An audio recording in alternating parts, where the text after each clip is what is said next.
சம்பாரவை உணவு மூலமாக உங்கள் ரத்தத்தில் சேரக்கூடிய சர்க்கரையோட அளவு அப்படின்றது பார்த்திங்கன்னா அது ரொம்ப ரொம்ப கம்மி தான். இதனால் நீரிழிவு நோய் பாதிப்பு இருக்குது அப்படின்றவங்க தொடர்ந்து உங்கள் அன்றாட உணவில் இந்த உணவையும் சேர்த்துட்டே வாங்க.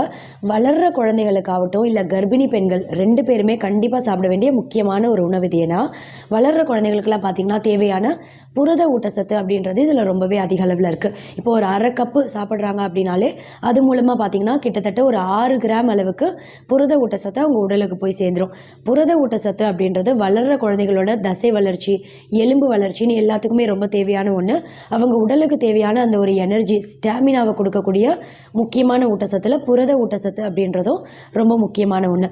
கர்ப்பிணி பெண்களுக்கு தேவையான முக்கியமான ஊட்டச்சத்துக்கள் எல்லாமும் இதில் அதிக அளவில் இருக்குது. அதே மாதிரி கர்ப்பிணி பெண்களுக்கு காலையில் எழுந்ததும் மார்னிங் சிக்னஸ் அதிகமாக இருக்கும் இல்லையா, மார்னிங் சிக்னஸ் தெரியாமல் பார்த்துக்கிறதுக்கும் இந்த உணவையும் கர்ப்பிணி பெண்கள் அவங்க அன்றாட உணவில் அடிக்கடி சேர்த்துட்டே வரலாம். அதே சமயம் கால்சியம், பாஸ்பரஸ்